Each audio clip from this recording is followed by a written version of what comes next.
जी brigade साहब, सलाम वालेकुम जी। अस्सलामुअलैकुम, सुबह खैर। जी ब्रिगेड साहब, एक तो ये है कि सबसे जो इम्पोर्टेंट बात है वो ये पिछले हफ्ते में ये हुई है कि हमने बहुत ही अजीब तरीके से सऊदी जो इशू है उसको हैंडल किया है, जिसकी कुछ लोगों को समझ नहीं आ रही।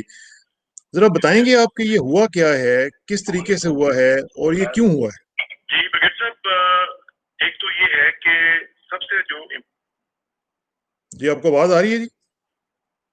पहले मुझे आपने जो दिबाचा में कहा है वो तो मुझे कुछ समझ नहीं आई। मैं ये कहना चाहूंगा कि ये बहुत ही अजीब तरीके से नहीं हुआ। हम्म, इसकी शुरुआत 20 बरस पहले शुरू हो जानी चाहिए थी। ठीक। जैसा कि मैंने आपको पिछले 10 बरस में अपने तजिए पाकिस्तान सऊदी रिलेशंस पे भी भेजे हैं। जी। इस अमल को कम से कम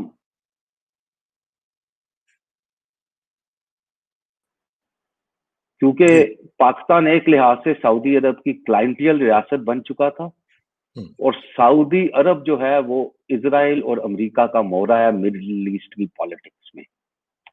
और पाकिस्तान के लिए जरूरी था कि अगर वो एक आजाद बावगार मुल्क की तरह रहना चाहता है तो वो इन धागों को, इन डोरों को काट दे। पाकिस्तान ने ये अमल बहुत लेट शुरू किया और ये क्रेडिट भी पाकिस्तान के मौजूदा प्राइम मिनिस्टर को जाता है कि उसने इस अमल की शुरुआत की है। ये कोई अजीब तरीका नहीं है, कोई भोंडा तरीका नहीं है।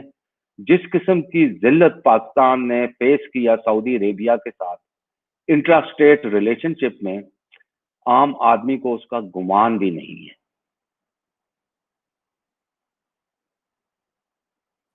जी ब्रिगेड साहब, मैं ये पूछ रहा हूँ कि ठीक है, मैं मानता हूँ कि अजीब तरीके से नहीं हुआ, लेकिन एक तरफ हम देखते हैं कि इतनी हाइप, एक तरफ हम देखते हैं कि प्राइम मिनिस्टर साहब दौरे कर रहे हैं, शाह महमूद साहब दौरे कर रहे हैं। एक तरफ हम इतनी हाइप क्रिएट कर देते हैं, फिर उनको बुला के हम उनका इस्तकबाल करते हैं और फिर हम उनको इतने इतने बड़े बड़े दौरे करवा के फिर हम उनको कहते हैं कि ये पाकिस्तान के भाई हैं, वो कहते हैं मैं पाकिस्तान का एम्बेसडर हूँ। और फिर ये वक्त आ जाता है कि 6 महीने के अंदर अंदर वो कह देते हैं कि जी हमारे पैसे वापस करें। तो ये क्या डिप्लोमेसी है और ये क्या अखलाकियात हैं और क्या मुरव्वत है ये? इसके पीछे जो है वो वही सियासत है जो मैंने हर बारहा की है कि पाकिस्तान एक फ्रंट लाइन अलाय बन गया चाइना का, जो सऊदी अरब को पसंद नहीं है, अमेरिका को पसंद नहीं है, इसराइल को पसंद नहीं है। क्योंकि ये सब कुछ उनको पसंद नहीं है तो उन्होंने अपने लहजे में शिद्दत इख्तियार कर ली है। पहले उन्होंने मठास का लहजा किया, कुछ डेफर्ड पेमेंट का किया, 6 कुछ बिलियन डॉलर्स का किया। जब उन्होंने देखा कि ये नहीं चल रहा तो अब उन्होंने अपना जो लहजा वो तुर्श कर लिया है। पाकिस्तान जो है, इसमें पाकिस्तान का तो कोई कसूर नहीं है। पाकिस्तान तो अपनी इंटरेस्ट के मुताबिक अपनी पॉलिसी चलाएगा जो कि पाकिस्तान इस वक्त चला रहा है। तो ये जो पहल जो हुई है ये हम्म, सऊदी अरेबिया ही की तरफ से हुई है, पाकिस्तान की तरफ से नहीं हुई है। ठीक है। तो जो पाकिस्तान की जो पॉलिसी है वो अब फिर क्या है? अब पाकिस्तान की पॉलिसी ये है कि पाकिस्तान ने सऊदी अरब के साथ ताल्लुकात को एक कोल्ड स्टोरेज में डाल दिया है, या एंगेजमेंट की पॉलिसी रहेगी? किस तरीके से हैंडल किया जाएगा इस सिचुएशन को? सियासत में कभी भी रास्ते और दरवाजे बंद नहीं किए जाते। रास्ते और दरवाजे पीसफुल मीन्स के जरिए, डिप्लोमेसी के जरिए, एंगेजमेंट के जरिए बरकरार रहते हैं। और ये रास्ते जो हैं बरकरार रहेंगे। लेकिन ये एक बहुत पुरानी हिस्ट्री है और ये हिस्ट्री जो है इसका पाकिस्तान को फायदा नहीं हो रहा था। हम्म, हकीकतन पाकिस्तान को फायदा नहीं हो रहा था। हम एक क्लाइंट रियासत बन चुके थे। हमारी जो पॉलिटिकल इकोनॉमी है बहुत ज्यादा सफर करती थी उन रिलेशनशिप्स की वजह से, जिनकी वजह से हम्म, हमने अपने आप को बिला जवाब सलासिल में डाला हुआ था, पाबंद किया हुआ था। तो मैं तो समझता हूँ ये एक बहुत बड़ी डेवलपमेंट है। पाकिस्तानी कौम को एक लीप ऑफ फेथ लेना चाहिए। पाकिस्तानी कौम को एक अंधेरे में प्लंज करना चाहिए अपने आप को, ताकि उनको पता चले कि वो हैं क्या, उनकी असल हकीकत क्या है। आप एक बकरी की ट्रेनिंग लेके टाइगर नहीं बन सकते। आप हम्म, शुतुरमुर्ग में रह के आप शाहीन की तरह परवाज नहीं कर सकते हैं। अगर आप शाहीन है तो आप शाहीन है, अगर आप टाइगर हैं तो आप टाइगर हैं। आपको अपनी जगह पहचाननी पड़ेगी, आपको ये समझना पड़ेगा कि हम एक बावकार कौम है, अल्लाह ताला ने हमें वसाइल दी हैं, हमें अवाम दी हैं, हमें मसल्ला अफवाज दी है। लेकिन ब्रिगेडियर साहब, मसला ये है कि जो आप फरमा रहे हैं ये बात ठीक है, लेकिन मसला ये है कि अभी मुझे लग रहा है कि जैसे ही कुछ दिन गुजरेंगे, पाकिस्तान ने ये जो एक दफा ये अनाउंसमेंट की है, आप देखिएगा कि यही शाह महमूद कुरैशी साहब जाके फिर उनकी मिन्नतें कर रहे होंगे और फिर हम उसी पॉलिसी पे आ जाएंगे जो कि हमारी हुआ करती है। क्योंकि जो आप कह रही हैं कि हमारे अंदर कुछ इस तरह की जान होनी चाहिए और बकरी वाला काम नहीं होना चाहिए, ये बकरी वाला काम फिर हम देखेंगे दो हफ्ते के बाद या एक महीने के बाद। अगर ये 2 हफ्ते के बाद होगा तो आप ये समझ लें कि हम कशकोल तोड़ने से काफिर हैं। हमने अपना कशकोल तोड़ना है जबरदस्त पाकिस्तान के लिए। अगर हम अपना कशकोल तोड़ने से काफिर हैं और ये होना शुरू हो जाता है तो फिर खुदा ही भला।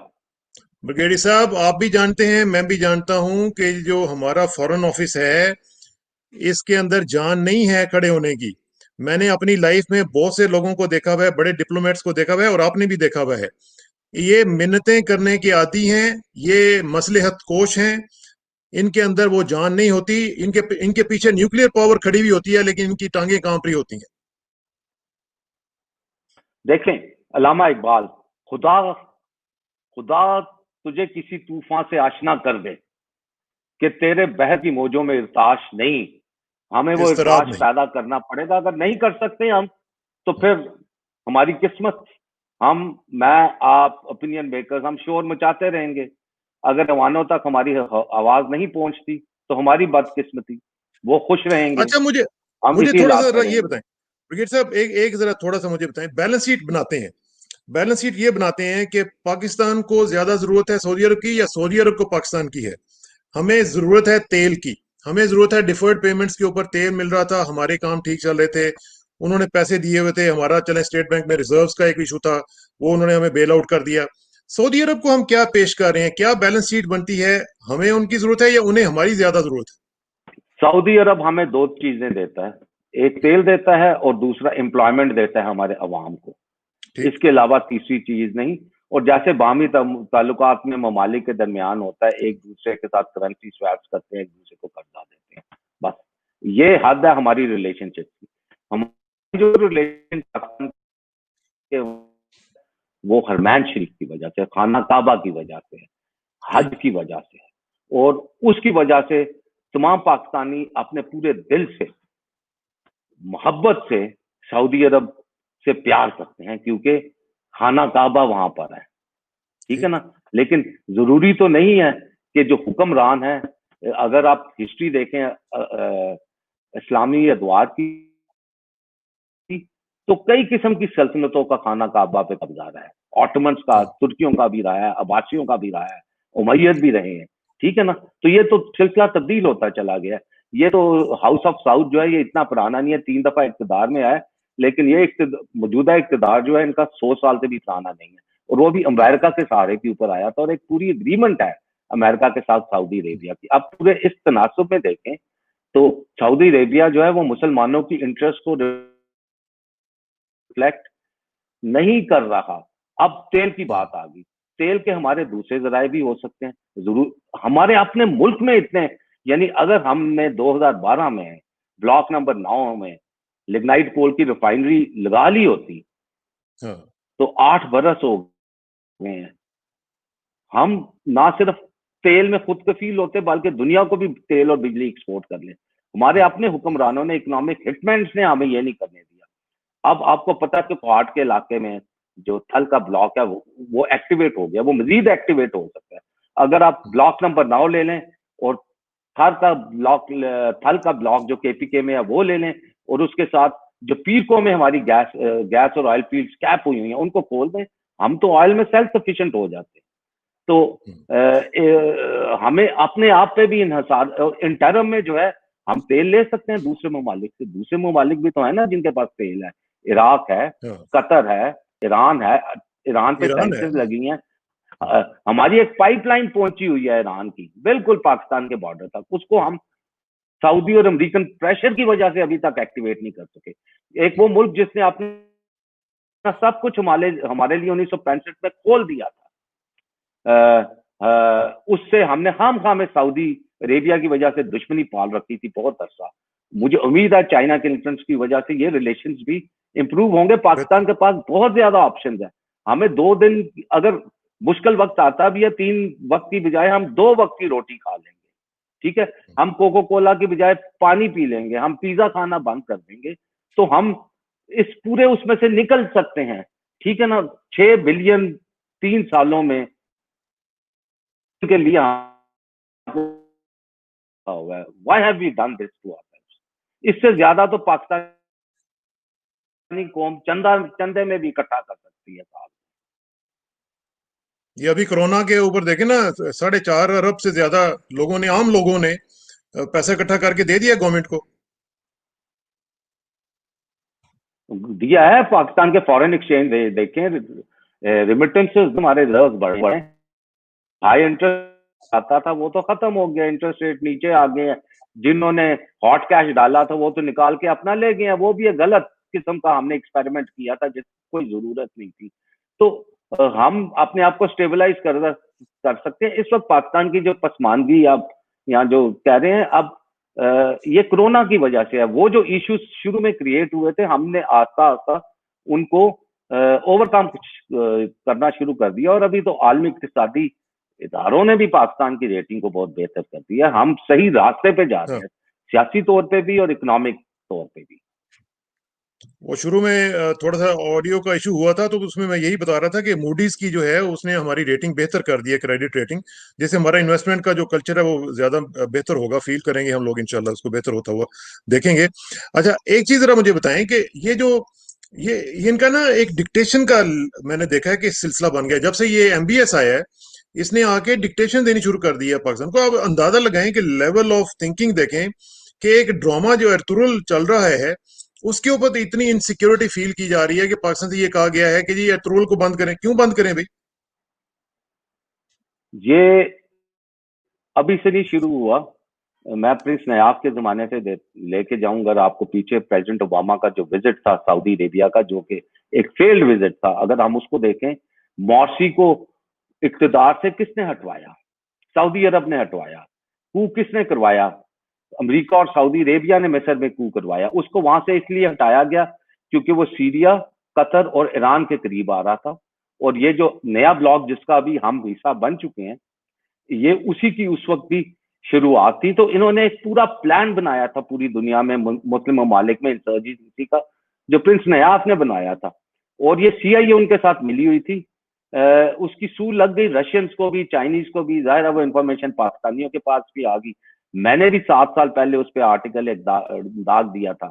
तो जब ओबामा आया, Obama came with the plan of 2 states in Israel, फलस्तीन एंड इजराइल। लेकिन सऊदी अरेबिया सीआईए के साथ मिलके और ईरान और इजराइल के साथ मिलके इतना स्ट्रांग था कि उन्होंने वो पूरा प्लान चैलेंज कर दिया और उसको कटल कर दिया ओबामा के प्लान को, और वो खाली हाथ वापस चला गया। तो ये तो हुआ है। उसके बाद एमबीएस साहब आ गए। उनको आगे प्रोपेल किसने किया? तो उतैबा साहब ने, जो एम्बेसडर थे यूएई के अमेरिका में, उन्होंने उनको प्रोपेल किया। उसके बाद जराद कुशनर के साथ उनके ताल्लुकात हो गए और ये डायरेक्ट हो गया। अब क्योंकि अमेरिकन इलेक्शन नजदीक आ रहे हैं, ट्रम्प साहब को वाजे नहीं है कि वो अगले इलेक्शन जीतेंगे या नहीं जीतेंगे, तो ये सारा कुछ भी इसमें इंटरट्वाइन हो गया। इसलिए कल के अपने ऐसे में मैंने लिखा कि एक मक्खी भी इस इलाके में फड़कती है ना, उसका अफेक्ट पूरी दुनिया में जाता है। हम तुर्की ड्रामा देखते हैं, अमेरिका नाराज हो जाता है। सऊदी अरब, जब सऊदी अरब नाराज हो रहा है, इसका मतलब है अमेरिका भी नाराज हो रहा है, इसराइल भी नाराज हो रहा है। तो ये इस किस्म का एक मकड़े का जाल है जिसके अंदर अपनी पिछली टांगे पाकिस्तान ने फंसाई हुई है। और मेरे ख्याल में प्राइम मिनिस्टर इमरान खान की बड़ी अच्छी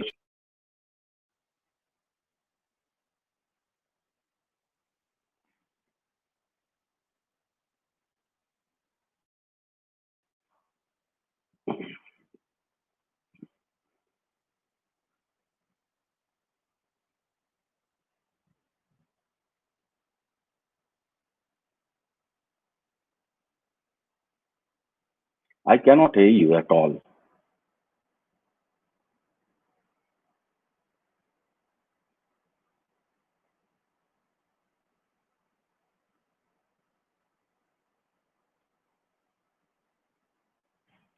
मुझे आपकी कोई आवाज नहीं आई, बिल्कुल मैं सुन ही मैं नहीं ये कह सका रहा हूँ आपको। ब्रिगेड साहब, मेरा ख्याल है आज आज आज हमारा कुछ ऑडियो का इशू चल रहा है।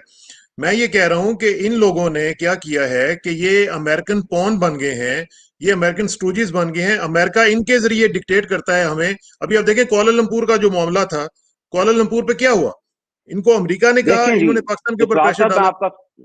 मैं आपका सवाल समझ गया। जी। 1930 में एक ट्रीटी है अमेरिका की और सऊदी अरेबिया की, हम्म, उसमें ये उनके स्टूज बने हैं, ये उनके पॉन बने हैं। ये तो कोई नई चीज आप नहीं कह रहे, आप हम्म, हिस्ट्री में जाके देखें, ये उनके बने हैं। अभी कुआलालंपुर समिट जो था पाकिस्तान का आइडिया था, लेकिन पाकिस्तान पे इन्होंने प्रेशर डाल के पाकिस्तान से को विड्रॉ इन्होंने वहां से कराया। इमेजिन करें, सिर्फ सऊदी अरेबिया नहीं था, दूसरी तरफ मलेशिया था, टर्की था, ईरान था, पाकिस्तान को कितनी ज्यादा एम्बेरसमेंट फेस कर। हम्म। तो जिस तरीके से इन्होंने लोगों को मार देते हैं सऊदी अरेबिया में, तुर्की के अपने कॉन्सुलेट में तुर्की में इन्होंने खशोगी देखे ना। मारा एक बंदे को, तो ये तो इसी तरीके से बिहेव कर, ये कोई डेमोक्रेसी नहीं है, ये हाँ, पब्लिक अपील के लिए बात नहीं करते हैं, ये एक इंतहाई किस्म की जाबर किस्म की ये एक सल्तनत है, और ये अच्छा। खिलाफत भी नहीं है। हम अमूमन पाकिस्तानी समझ लेते हैं शायद ये खलीफा है, ये खलीफा नहीं है। नहीं, ये तो खलीफा के करीब भी नहीं फटकने वाले। मुझे सिर्फ ये बताएं ब्रिगेड साहब, आपने पहले जब बैलेंस शीट की बात की थी तो आपने ये कहा कि एक तो चीज है कि ऑयल लेते हैं हम इनसे, दूसरी हमारी वर्क फोर्स वहां पे काम कर रही है बहुत बड़ी तादाद में। तो अगर वो ये वहां से उनको निकाल देते हैं इसी टिट फॉर टैट के चक्कर में, तो फिर हमारे पास क्या ऑप्शन रह जाएंगे? देखें, आपके ये चार चीजें चल जाए ना पाकिस्तान में, सबसे पहले एग्रीकल्चर, जो कि अभी तक शुरू भी नहीं हुआ। हम्म, आप ब्लॉक नंबर 9 पे रिफाइनरीज लगानी शुरू करें लिग्नाइट कोल की। आप केपीके में जो थल ब्लॉक है उसको मजीद एक्टिवेट करें, गैस फील्ड्स खोलें सीरको की, बाकी सब कुछ होना शुरू हो जाएगा। हमें मैन पावर की जरूरत होगी पाकिस्तान में जब हम तरक्की के रास्ते पे।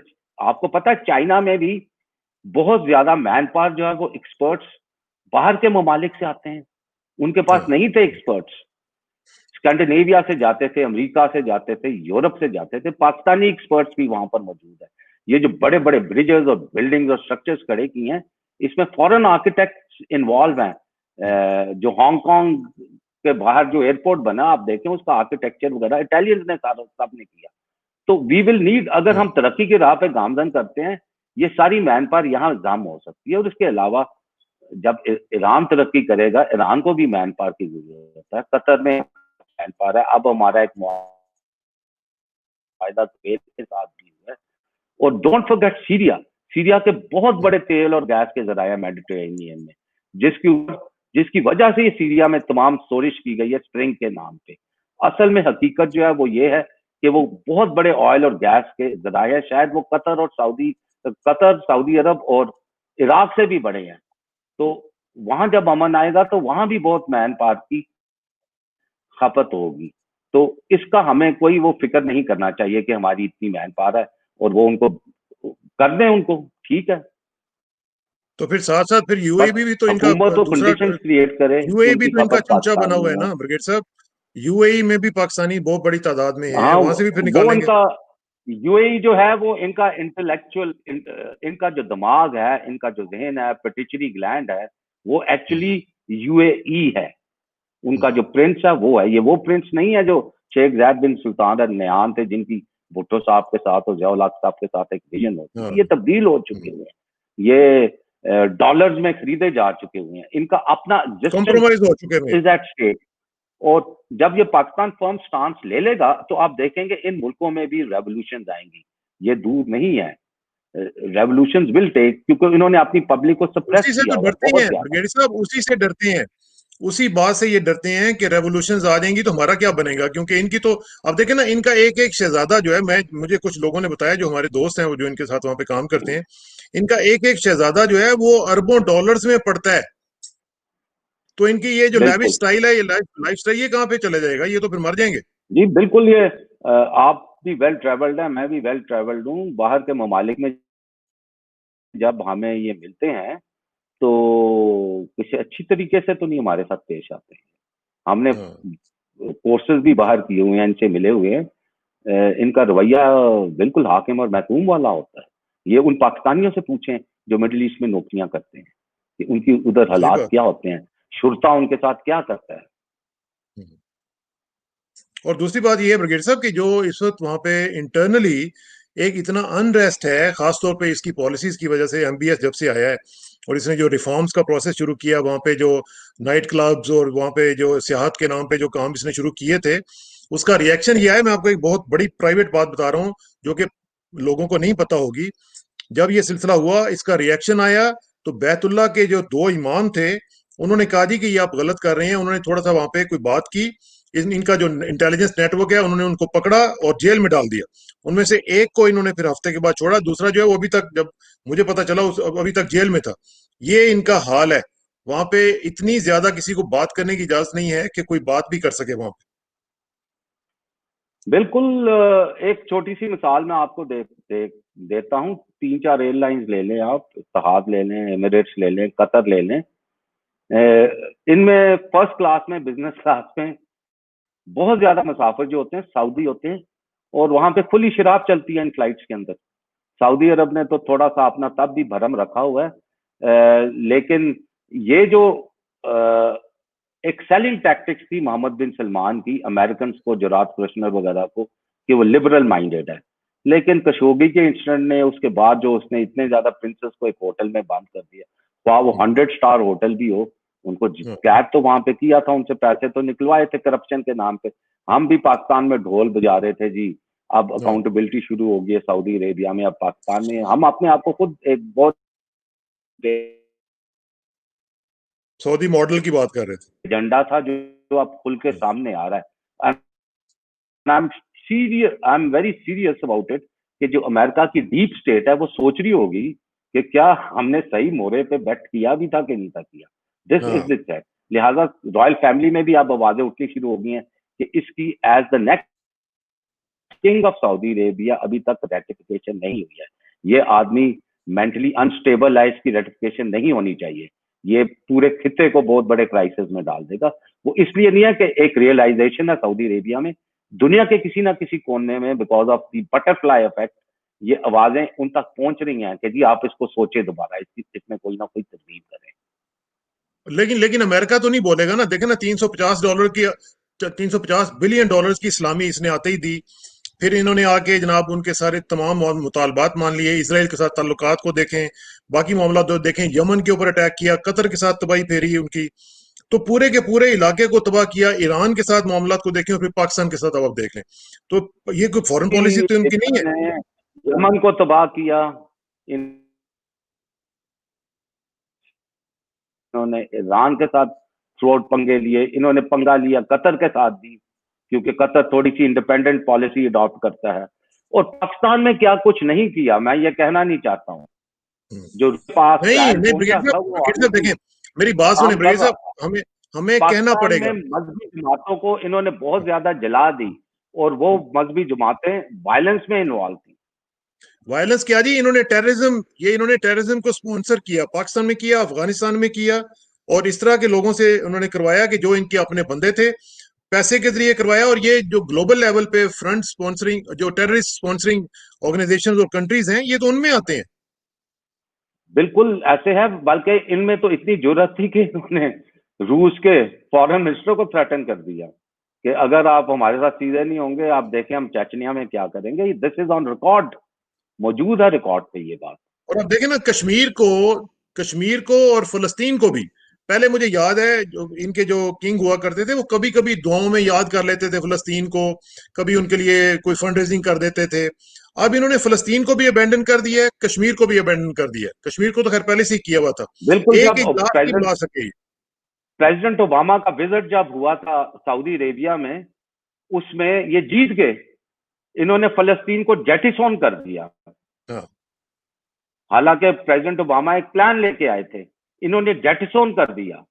इन्होंने कूड़े के ढेर में फेंक दिया, एक पताल में फेंक दिया फिलिस्तीनियों को, जिनके लिए हम भी इतने दहाइयों से जदोजहद कर रहे हैं। और यही हाल इन्होंने कश्मीर का किया है। इनको मुसलमानों की फिक्र ही नहीं है। 1 साल से ज्यादा अर्सा गुजर गया है कि कैद में है कश्मीरी मुसलमान, और कश्मीरी जो आजादी चाहते हैं, इंडियन ऑक्युपाइड कश्मीर, उनके लिए ये आवाज एक सिसकी बुलंद नहीं कर सकते। यूनाइटेड नेशंस में 5 दफा कश्मीर का इशू जेर बहस आ चुका है, ओआईसी में 1 दफा भी जेर बहस नहीं आया। ये कितना बड़ी गद्दारी है मुस्लिम उम्मा के साथ, और ना सिर्फ मुस्लिम उम्मा के साथ, ह्यूमैनिटी के साथ। क्योंकि अगर आप ह्यूमन एंगल से भी लें तो किसी कौम को आप 1 साल तक बैरिकेड नहीं रख सकते, चुप करके बैठे हुए हैं। और उल्टे इन्होंने एजाज दिए यूएई में भी और सऊदी अरेबिया में भी नरेंद्र मोदी को, उनको सोने के हार डाले हैं। हाँ, ये तो सोने पिछले के हार साल डाले। इसी महीने और की बात है। यूएई ने तो मंदिरों का कहा कि हम मंदिर बनाते हैं जनाब, आप तशरीफ लाइए और हम नहीं, वो आपके लिए मंदिर तो बन चुका है। बहरहाल हाँ। वो एक इबादत गाह है। पाकिस्तान में भी हिंदू हैं, हम भी नहीं, लेकिन मंदिर मसला ये है बनवा ना कि रहे हैं। आप अटैच क्या कर रहे हैं ब्रिगेडियर साहब। देखें, मेरा पॉइंट ये है कि द वेरी मंथ, अगस्त के मंथ में, जैसे ही इन्होंने ये अगस्त 5 का एक्शन लिया था, उसके फौरी बाद अगस्त के अंदर, फिर अक्टूबर के अंदर ये दौरे हुए थे। और ये इन्होंने ये नहीं देखा कि इन्होंने ये ताजा जख्म है कश्मीरियों के, हम कुछ दिन सब्र कर लें, कुछ दिन ठहर के उनको बुला लेंगे। लेकिन इन्होंने उसी वक्त उसको बुला के वहां पे रिसेप्शंस दी और उनको हार पहनाए और पता नहीं क्या क्या अवार्ड्स दिए। जी बिल्कुल ऐसे ही हुआ। वो जैसे हम अपने पंजाबी जुबान में कहते हैं, हमें इन्होंने चींगे निकाले हुए हैं। हाँ। बड़ा तो, मुश्किल था बर्दाश्त। तो ये देखे ना, अब एक मुझे एक बात सुन, बल्कि ये मैं अभी क्वेश्चन एक देख रहा हूँ, ये पूछ रहे हैं जी कि व्हाट अबाउट जनरल राहील शरीफ साहब। ये राहील शरीफ साहब वहां पे क्या कर रहे थे? देखें जी, ये हमने पिछली टांगे जाल में जब फंसाई हुई हैं। मुझे बड़ी उम्मीद थी, लेकिन जब उन्होंने एक इस्लामी सो कॉल्ड इस्लामी फौज के सरबराह बन के वहां चले गए, तो वो पंजाबी में कहते हैं खोता खूह में चला गया।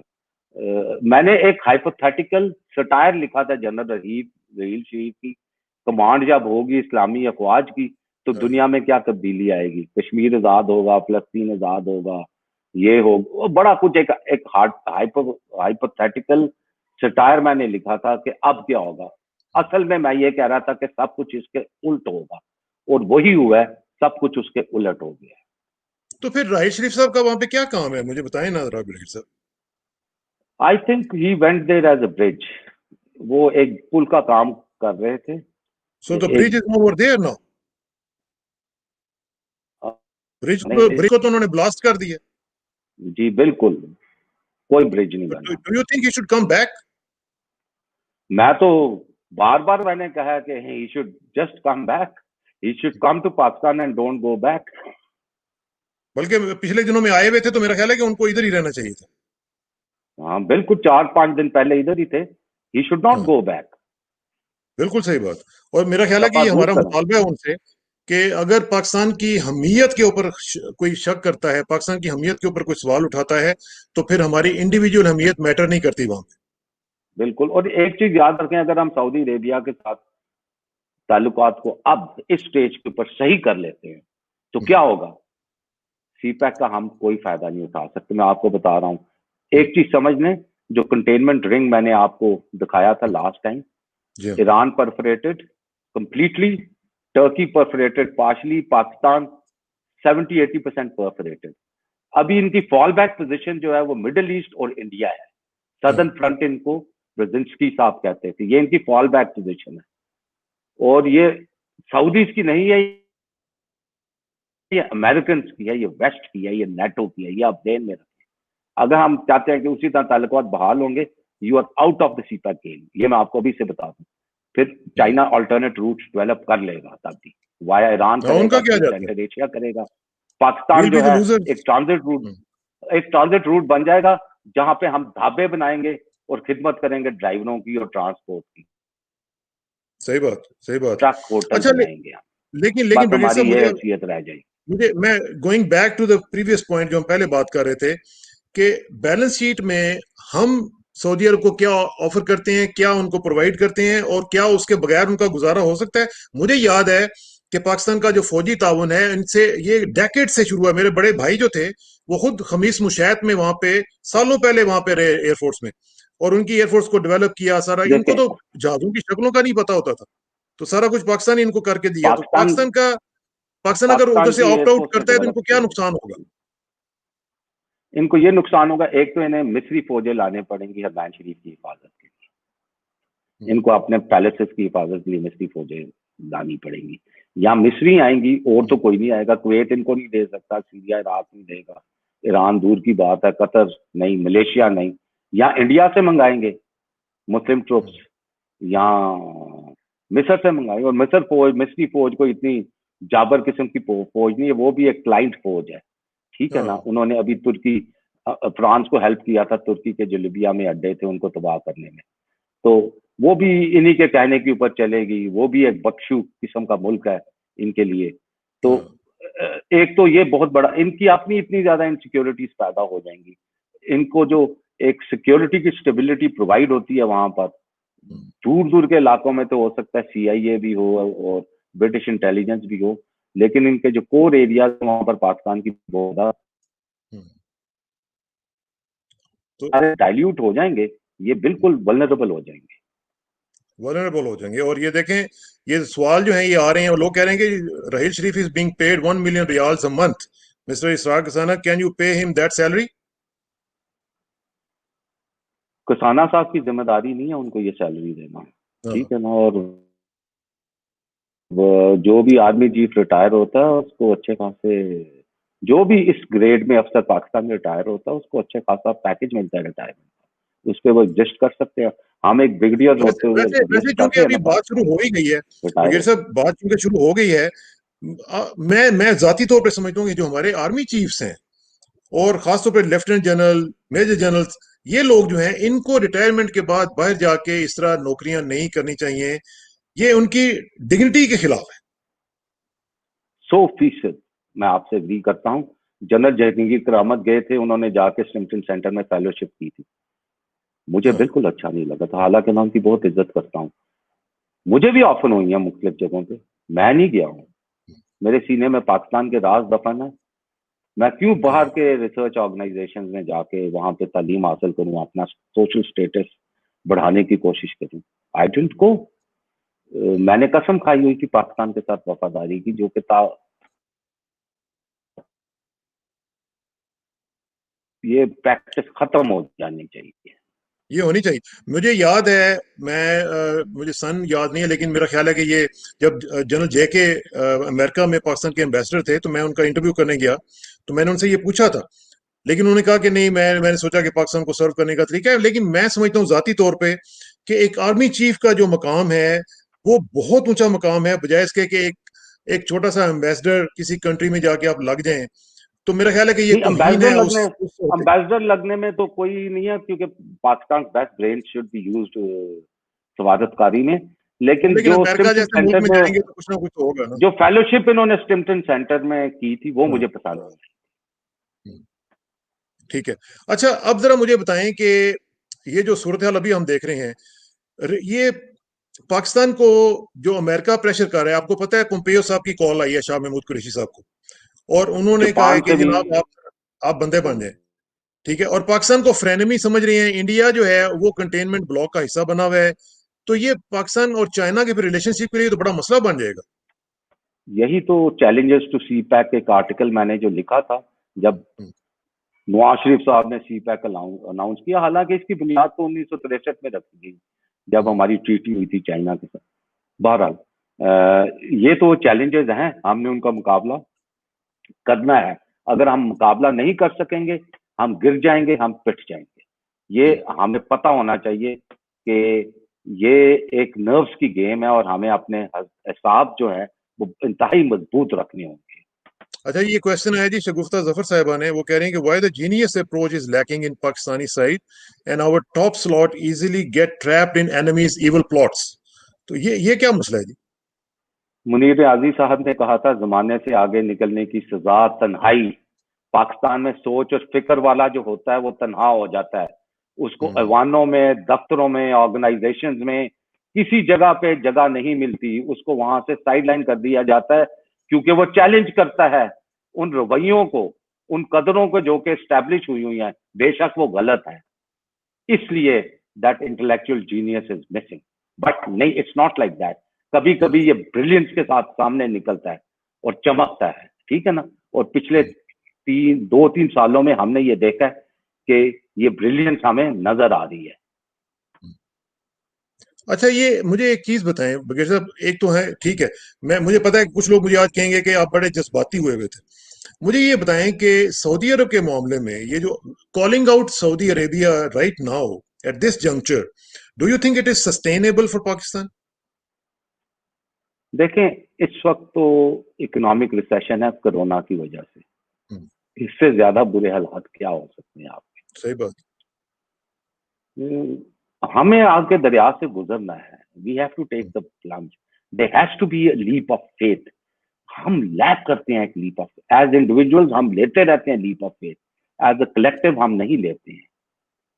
मैं चाहता हूं कि जो भी initiative prime minister Imran Khan ने शाह महमूद कुरैशी साहब के थ्रू लिया है, अब इस पे कायम रहे। He must take the plunge into the unknown. और जब आप अननोन में जाएंगे, आपको पता चलेगा कि बहुत ज्यादा चीजें हैं जिनका आपको एहसास नहीं था, वो आप, क्योंकि मैंने तो फैक्टराइज की हुई है टाइम कंटिन्यूम पे पाकिस्तान की नेशनल पावर।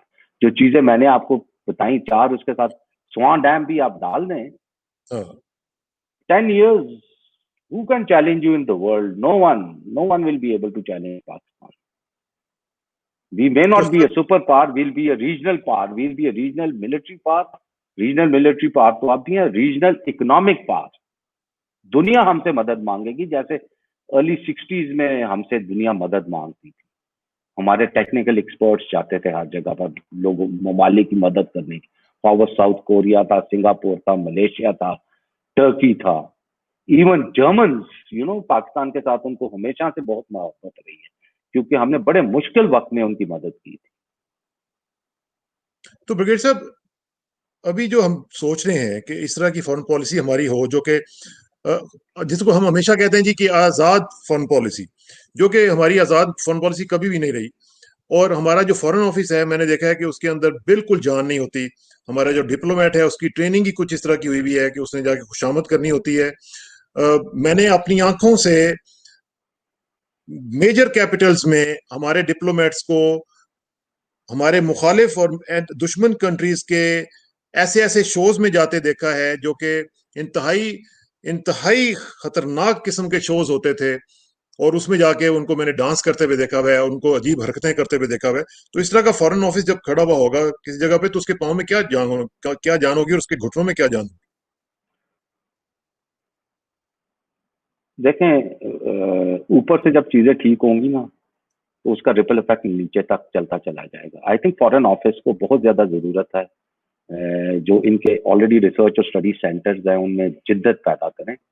पुराने ब्यूरोक्रेट्स को नौकरियां देने के लिए उनका हेड ना बनाएं, उसमें स्कॉलर्स को बैठाएं जो सही तरीके से रिसर्च करें। They have to, you see, Pakistan के लिए बहुत जरूरी है, पाकिस्तान के जो स्टेट स्ट्रक्चर है उसके लिए बहुत जरूरी है अपने आप को डी एजुकेट। जब तक आप अपने आप को डी एजुकेट करके दोबारा री एजुकेट नहीं करेंगे, आप इस मेंटली तौर पे इस जमूत से नहीं निकल सकते। इस जमूत से अगर हमने निकलना है तो first thing is we have to accept कि हमने गलत काम किए हैं। दूसरा, हमने अपने आप को डी एजुकेट करना है, उसके बाद री एजुकेट करना है। इस प्रोसेस से गुजरना पड़ेगा। इसके बगैर हमारी ब्यूरोक्रेसी किसी भी फील्ड में, बशमूल फॉरेन ऑफिस, कामयाब। और ये जो एक नेशनल ईथॉस होता है ब्रिगेड साहब, जिस तरह मैं आपको बताता हूँ कि 10 साल मैंने कवर किया मुख्तलिफ प्रेसिडेंट्स को, प्राइम मिनिस्टर्स को अमेरिका में, और हमने बड़े करीब से ये डिप्लोमेसी को देखा। मनमोहन सिंह साहब आते थे इंडिया से, उनके साथ जो पार्लेज होते थे वो हम देखते थे। मैंने देखा कि हमारी जो डिप्लोमेट्स हैं उनके अंदर नेशनल ईथॉस एक होता है ना, वो उस तरह नहीं है। वो अपोलोजेटिक होते हैं। कभी कभी उनको ऐसे लगता है जैसे पाकिस्तानी होने पे कई दफा शर्म आ रही होती है। नहीं नहीं, तो इस बड़े तरह बड़े की दबंग, जो है, बड़े बड़े दबंग, अकरम ब्रदर्स फॉर इंस्टेंस, हाँ वो ठीक है, वो मैंने मीर देखा है, अकरम, मैंने उनका भी मीर इंटरव्यू अकरम, किए हुए हैं। आप देखें उन्होंने कितनी पाकिस्तान की खिदमत की है, मलिया लोधी ने कितनी खिदमत की है पाकिस्तान की। तस्नीम असलम को ना भूलें, हाँ हाँ इटली में एम्बेसडर थी। हाँ छोटा सा भी इवेंट होता था, मुझे याद है मैं वेटिकन में लेक्चर देने के लिए गया था, and I was surprised to see the Pakistani ambassador there. I had not called her. और आप अंदाजा लगाएं मेरा खून कितना बड़ा होगा कि मेरे वतन की एम्बेसडर आई हुई है मेरा लेक्चर सुनने के लिए। एंड तो ऐसे भी बहुत ज्यादा है, एक नहीं है, सीमा great, Maqbool she is lie great. है। लेकिन ये आप देख लेना, ओ, आपने जो अभी बात की ना, जो सच बोलने वाले लोग हैं वो सफर भी करते हैं, और तस्नीम साहबा ने सफर भी किया।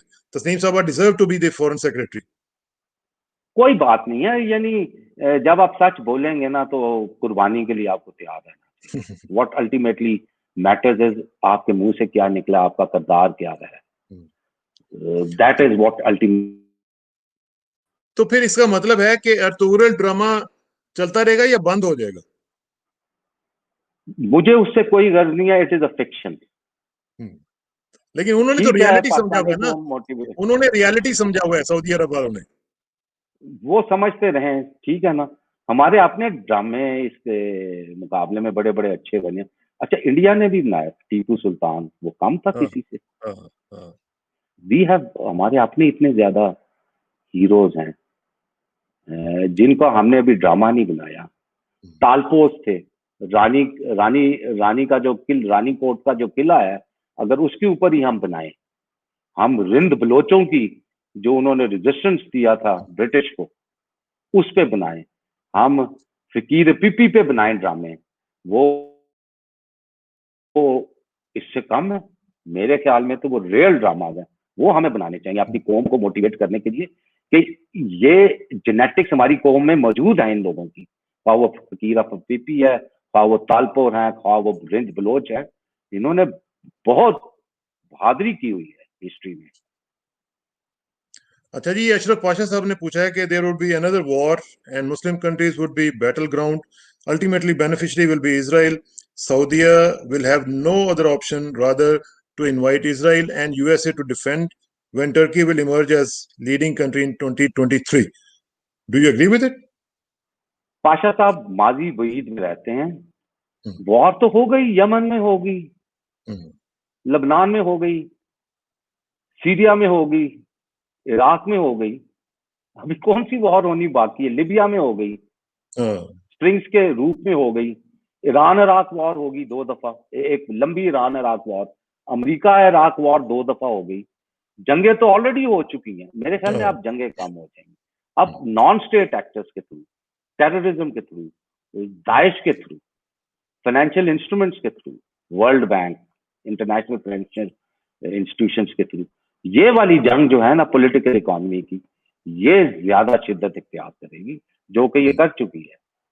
तो ये पॉलिटिकल इकोनॉमी की जब आप बात कर रहे हैं तो इसका मतलब है कि पाकिस्तान के लिए आने वाला जो वक्त है ये बहुत खतरनाक हो सकता है, और खासतौर पे सी पैक के हवाले से जो कंसर्न्स वेस्ट में हमें नजर आ रहे हैं और खासतौर पे इंडिया में जो नजर आ रहे हैं, उसकी वजह से पाकिस्तान को एक भारी कीमत अदा करनी पड़ सकती है।